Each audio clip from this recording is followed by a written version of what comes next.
This video is brought to you by Epic Games. What's up, Wisecrack? Michael here.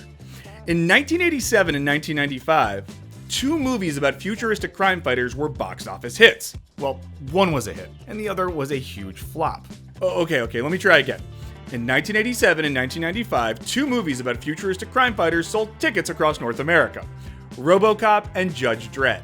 At first, these films might seem like just two more additions to the dumb action flick canon about the forces of good racking up bad guy body counts in the name of justice. But what if they're actually doing a lot more? Like asking some really big questions. Questions like, how should a society enforce its laws? Happy motoring. And more importantly, what if they're secretly commenting on how these guys answered that question? Let's find out in this Wisecrack Edition on Robocop and Judge Dredd. Who is the law?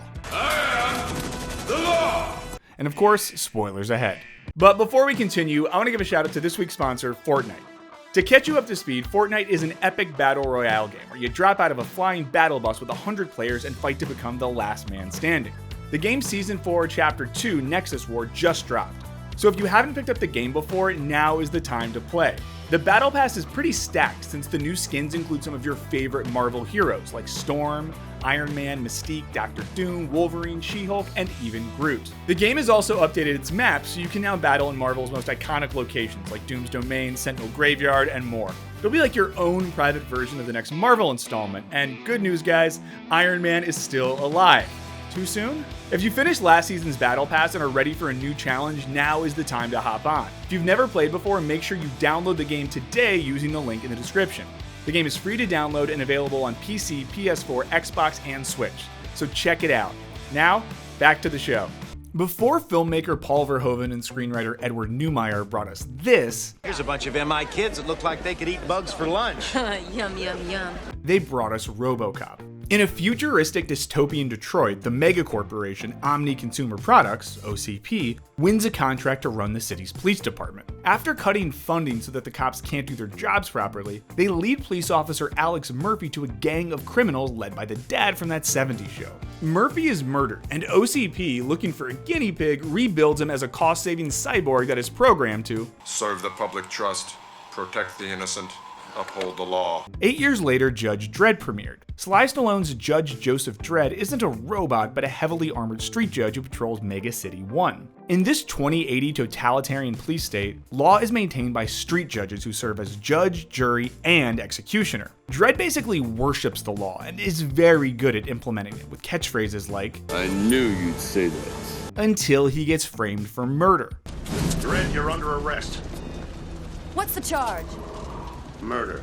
Robocop and Judge Dredd have a lot of similarities, and it's not just the co-ed locker rooms. They're both stories about crime run amok and the increasingly desperate and ethically questionable means of containing it. Importantly, both the worlds of Robocop and Judge Dredd see law enforcement outgunned and ill-equipped to maintain order. Alex Murphy, for instance, gets gunned down in part because backup is unavailable. Now where's that backup? Backup is still unavailable. And even Judge Dredd's police state still can't seem to keep up with the riffraff. Some cultural context is important here. In the 1960s and 1970s, the violent crime rate in America increased by 126%. The 1980s brought the crack cocaine epidemic, and handgun-related homicides doubled between 1985 and 1990. Crime was heavily reported on and sensationalized by the media, and became a frequent talking point of political campaigns. While most millennials and Zoomers have lived their entire lives in a world with decreasing crime rates, the same cannot be said for the original audiences of these films. The idea that street savages had made the laws we know it collapse, as the Judge Dredd intro tells us, was a familiar idea to anyone watching the 5 o'clock news. And for those terrified by crime, something like this, We're projecting the end of crime in old Detroit within 40 days. was the stuff of fantasies. At first glance, one might assume these films were all aboard the let's our pants over a crime epidemic train. But both of these films are subversive commentaries on these fears, not simple reflections of them. For Judge Dredd, the logical conclusion of being tough on crime is this: I am the law! Whereas Robocop warns us about the dangers of fear-mongering and a for-profit criminal justice system. I say good business is where you find it. As you know, we've entered into a contract with the city to run local law enforcement. But the core of these films' commentary has less to do with dystopic predictions about policing and everything to do with this guy, Earl Warren. Chief Justice of the U.S. Supreme Court from 1953 to 1969, Warren headed the court through rulings so world-changing that it's hard to imagine a time before them. Of course, there's the big hits, like Brown v. Board of Ed, which desegregated schools, and Loving v. Virginia, which legalized interracial marriage. But there's also the Miranda warning. You have the right to remain silent. Which was not a thing some sweaty wig-wearing founding father came up with, but rather the result of a 1966 case involving a guy named Ernesto Miranda. It was the Warren Court's decisions dealing with criminal justice, like the Miranda case, that made him the ire of conservative politicians and a resultant scapegoat for society's problems. Remember those exploding crime rates? It wasn't the lack of economic opportunity or access to guns or funding cuts for all types of social services. Nope, it was all the fault of our man Earl. As McCall Belknap writes, before Warren became Chief Justice, few politicians would have thought to blame the Supreme Court for the crime rate, but blame they did. And the criticisms lobbied at Warren fuel the satire and commentary driving both Dredd and Robocop. So why all the hate? It's because Warren's court laid forth an entire new set of protections for our constitutional rights when dealing with the police, affirming the right to remain silent, the right to a lawyer, the right to have that lawyer present during police interrogation, and protection from the use of illegally seized evidence. Critics, like a former New York City police commissioner, argued that these protections stifled law enforcement, weakening a police force that was already stretched dangerously thin. Unsurprisingly, pop culture reflected these anxieties, most obviously in cinema, which depicted endless streams of good guy hero cops who refused to play by the pesky Warren-style rules of policing. You know, the loose cannon who could just get the bad guy if it weren't for all the red tape in his way. In this context, who would be the ultimate answer to Warren-era restrictions? The ultimate unencumbered cop? How about a guy who has perfectly internalized the criminal justice code and can thus be trusted to enforce the law fairly no matter what? Sounds kind of like this. Serve the public trust, protect the innocent, uphold the law. Or this. And code 3613, the first degree murder. A street judge. Let me guess. Life. Judge Dredd imagines a cop freed from bureaucracy, an officer so thoroughly trained in the law he doesn't need a balance of powers to justly administer it. A cop who doesn't have to worry about activist judges because he is the judge, who won't be stopped by sympathetic juries because he is the jury. And of course, he's also the one handling the punishment. Killed in summary executions by Judge Dredd. Dredd is the platonic ideal of a cop. He isn't driven by emotions. Emotions.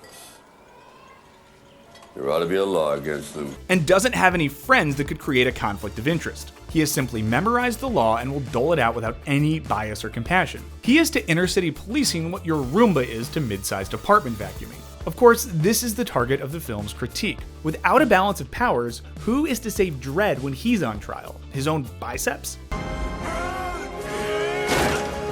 Earlier in the film, Dredd arrests a spaghetti-covered Rob Schneider who was just trying to avoid a shootout. They were killing each other in there. Could have gone out the window. 40 floors? It would have been suicide. Maybe, but it's legal. Once they later team up, he can't even give Deuce Bigelow a casual "my bad" because The law can't apologize! Robocop also incorporates many of the defining traits of Warren's critics, especially the eventual successor to Warren, Warren Earl Burger. I know, it's too many Warrens and Earls. Before he took the other Earl's job, Burger complained about a drawn-out legal process where criminals could bank on their free lawyer getting them off on a technical loophole. Of course, many of those loopholes were civil rights protections concocted by the Warren Court, like the hypothetical drug dealer who gets off because the cops don't have a warrant. We see hints of this narrative in Robocop, like a slimy criminal defense lawyer in the intro. Attempted murder? It's not like he killed someone. This is a clear violation of my client's civil rights. Make it aggravated assault and I can make bail in cash now. And a guy screaming that he's a repeat offender. I am what you call a repeat offender. I repeat, I will offend again. Ostensibly because the justice system can't legally lock him up for good.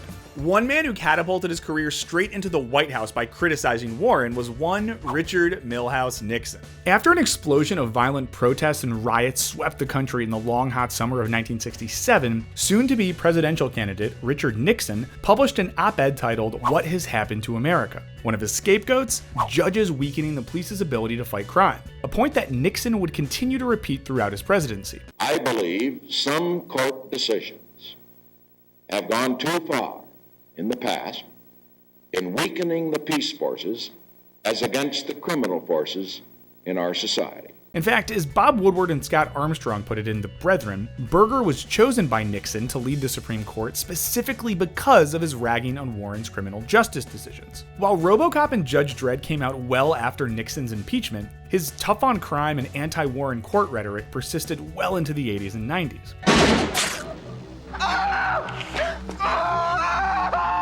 It's no surprise then that Robocop's cartoonishly evil backstabbing criminals and Judge Dredd's disintegrating social order seem like a warning from this Richard Nixon ad, which tells us, "In recent years, crime in this country has grown 9 times as fast as population."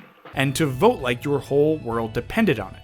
The idea that civilization itself was being threatened by crime was and continues to be a common warning in political rhetoric. Criminals aren't your friendly neighborhood weed delivery guy, a person trying to make ends meet, or someone pushed into desperation by addiction. They are irredeemable monsters willing to betray each other at a whim and destroy their own neighborhood in the process. When the police go on strike in Robocop, the city quickly devolves into violent anarchy. This kind of rhetoric wasn't limited to the likes of Nixon. How the US was handling crime continued to be of great public concern in the 80s and 90s. Law and order rhetoric resurged during the Reagan years, and not because he starred in a movie of the same name. Even Bill Clinton took a tough on crime stance, and Hillary Clinton in 1996 warned of child super predators with no conscience or empathy. They are often the kinds of kids that are called super predators. No conscience, no empathy. There is even a rumor that Hillary screened Robocop for the White House staff and then told them, "Now you go make this happen." That rumor was of course started right now by me, with literally no evidence to support it other than, it would be crazy if that happened, right? Of course, she wasn't the first to accuse criminals of being inhuman monsters. She was just putting her own spin on familiar rhetoric. Robocop takes this concept and pushes it to 11, giving us the least sympathetic villains possible. Before assaulting a woman, 2 men act like zoo animals, while the dad from that 70s show uses a wounded friend to slow down a police car. In Judge Dredd, the people who exist outside the law are literal cannibals. I forgot to mention it. Your new friends. They're cannibals. Dredd even has a copy of The Decline and Fall of the Roman Empire in his locker, suggesting the stakes of the war against crime are, in his mind, the decline and fall of the Western civilization. But these movies are ultimately criticizing this narrative. Even policing with an iron fist can't save Judge Dredd's megacities, and the most inventive thing this guy has to offer is more executions. The only solution is a tougher criminal code.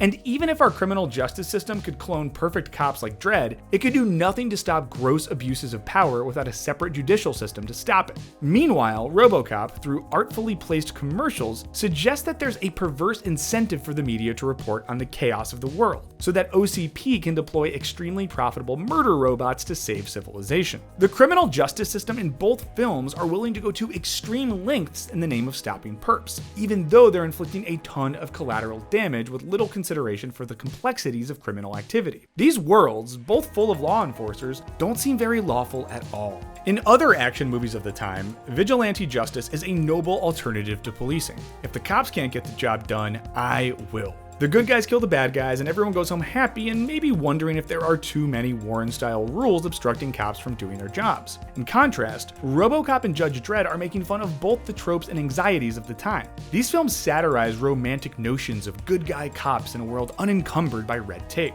They can also help us ask questions about how and when our desire for law and order compromises our other values like democracy or the belief in a separation of powers in the criminal justice system. But what do you guys think? Are Robocop and Judge Dredd brilliant indictments of tough on crime rhetoric and policies? Let us know in the comments. Huge thanks to our patrons for your support. As always, thanks for watching, and sadistically murder that subscribe button. And remember, I am the law. Later.